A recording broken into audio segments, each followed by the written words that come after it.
This program sponsored by Marwadi University, Rajkot, Gujarat. Join Global Campus for a 360-degree education.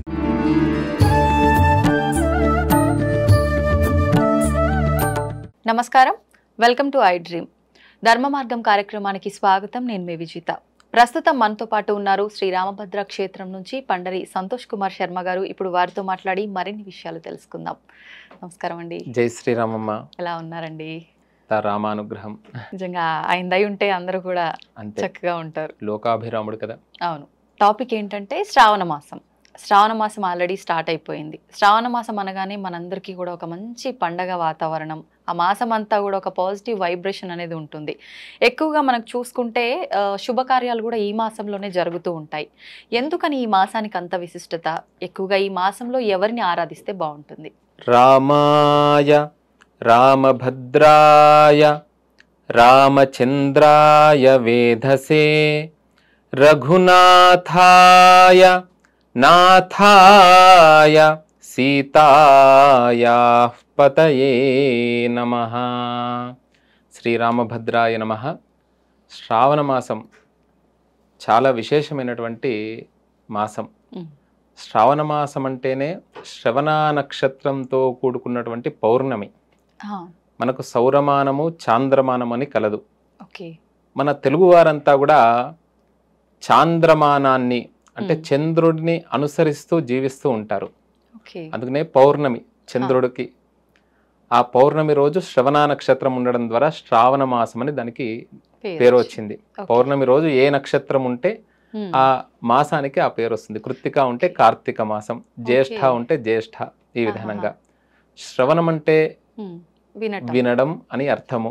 అది ఒకటే కాకుండా వెంకటేశ్వర స్వామి వారి యొక్క నక్షత్రం, జన్మ నక్షత్రం మనకు భవిష్యోత్తర పురాణంలో చెప్పారన్నట్టు. అలాంటి గొప్పనైనటువంటిది వేద పఠనాన్ని వినడం, శాస్త్రాల్ని వినడం, ఇవన్నీ కూడా ఈ మాసంలో వేద విహిత అంటే వేదం ఏ విధానంగా ప్రమాణం చెప్పిందో ఆ విధానంగా జీవించడం. అలా శ్రావణ మాసం మొదటి రోజు నుండి అంటే శ్రావణ మాసంలో వెంకటేశ్వర స్వామి అంటే వెంకటేశ్వర స్వామి వారి యొక్క పత్ని లక్ష్మీదేవి. అందుకనే సుప్రభాతంలో కూడా లక్ష్మీ నివాస నిరవద్య గుణైక సింధో సంసార సాగర సముత్తరనైక సేతో వేదాంత వేద్య నిజ వైభవ భక్త భోగ్యా శ్రీ వెంకటేశ చరణౌ శరణం ప్రపద్యే. లక్ష్మీ నివాసం ఎక్కడ ఉంటుంది? మహావిష్ణు యొక్క వక్షస్థలంలో ఉంటారు. అంతే కదండి. అంటే లక్ష్మీ నారాయణ సంబంధమైనటువంటి మాసం ఈ మాసము.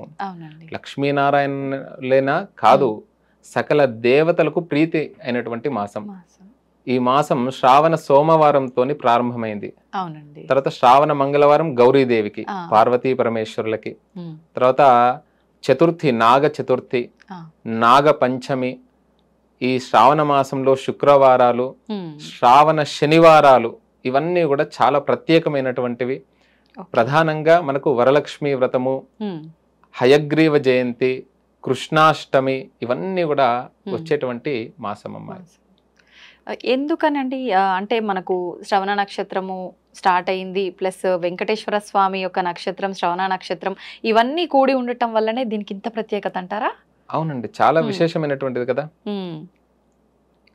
అమ్మవారికి సంబంధించింది, అయ్యవారికి సంబంధించింది, సకల దేవత గణం. అసలు చాతుర్మాస్య వ్రత ప్రారంభమైనాక వచ్చేటువంటి మొదటి మాసం శ్రావణం, భాద్రపదం, ఆశ్వీజం, కార్తీకం. వరలక్ష్మితోని ప్రారంభమవుతుంది, ధనలక్ష్మితోని పూర్తి అవుతుంది. దానికి ప్రారంభ సూచిక. అందుకనే శుద్ధ లక్ష్మీర్ మోక్షలక్ష్మీర్ సిద్ధలక్ష్మీర్ మోక్షలక్ష్మి జయలక్ష్మి సరస్వతి శ్రీలక్ష్మి వరలక్ష్మిశ్చ ప్రసన్నా మమ సర్వదా. అందరినీ కూడా అనుగ్రహిస్తుందంట. సకల లక్ష్మి అంటే లక్ష్యం అని అర్థం అన్నట్టు. లక్ష్మి అంటే సంపద ఒకటే కాదు, ధనమగ్నిర్ ధనం వాయుర్ ధనం సూర్యో ధనం వసుహు అంటే ప్రకృతి కూడా ఎంతో ఒక రమణీయత కనబడుతుంటుంది ఈ మాసంలో. అవునవును, వర్షాలు పడుతూ ఉంటాయి, పచ్చని ప్రకృతి, ఆకులు, బుధుడు సుజలాం సుఫలాం సస్య శ్యామలాం వందే మాతరం భూమాతకి. అవునండి. మరి ఇంత ప్రత్యేకమైన ఈ మాసంలో అమ్మవారిని, అయ్యవారిని అందరినీ పూజిస్తే చాలా మంచిదన్నారు. ఏ రకంగా పూజించాల్సి ఉంటుందంటారు? రాజోపచార పూజ చేయవచ్చు, శక్తి ఉపచార, భక్తి ఉపచార, షోడశోపచార, అన్నిటికంటే ప్రధానమైనటువంటిది మానసోపచార పూజ అనేటువంటిది చాలా ముఖ్యమైనటువంటిది. ఆత్మాత్వం ఎక్కడో లేడు, నవరంధ్రాలు ఉన్న పరమేశ్వరుడు ఎక్కడ ఉన్నాడంటే మనలోనే ఉన్నాడు, శివం. అలాంటి తత్వాన్ని మానసోపచార అనేటువంటిది చాలా గొప్పనటువంటిది. అలా ఒక్కొక్క విగ్రహారాధన కూడా నిగ్రహం గురించి, ఒకేసారి నిగ్రహం అనేటువంటిది రాదు కదా. ఒక ముందట ఒక చిత్రపటం ఉంటేనే మనకు ఒక వ్యక్తిని చూస్తేనే ఒక ఆనందం అవుతుంది, ఏ విధానంగానూ ఆ విధానంగా తప్పకుండా విగ్రహారాధనకు ప్రాముఖ్యత అనేటువంటిది ఇక్కడ చెప్పారంట. అలంకారాలు ఇవన్నీ కూడా.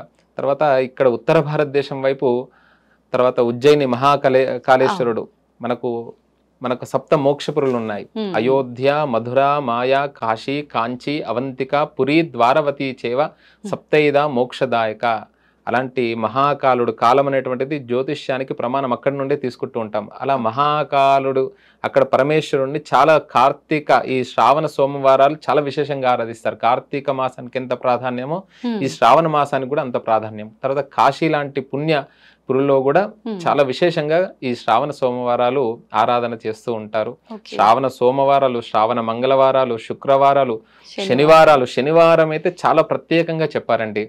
ఎందుచేతనంటే వెంకటేశ్వర స్వామి వారి యొక్క వ్రతం ఎవరైనా ప్రారంభం చేసుకోవాలి అని అనుకుంటే ఈ శ్రావణ మాసంలోనే ప్రారంభం చేసుకోవాలి. ఎందుకంటే మనకు భారతీయులందరికీ కూడా, ప్రపంచానికి కూడా కృతయుగంలో నృసింహస్వామి వారు, త్రేతాయుగంలో రాముడు, కలవు వెంకటనాయక అని అన్నారు.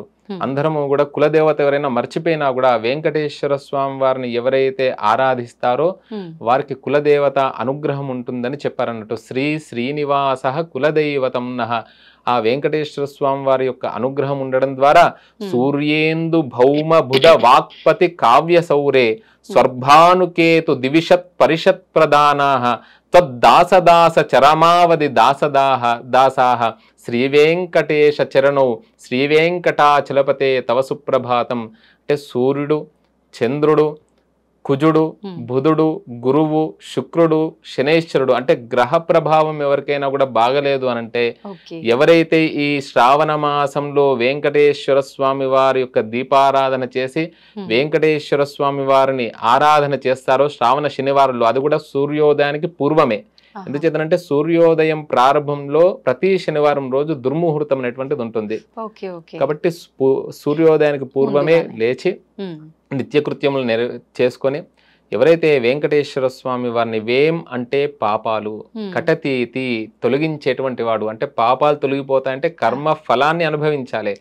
అంటే పాపం చెయ్యకుండా ఉంటామంట. అంత గొప్పగా వెంకటేశ్వర స్వామి వారి యొక్క అనుగ్రహం మనకు ఉంటుందంట.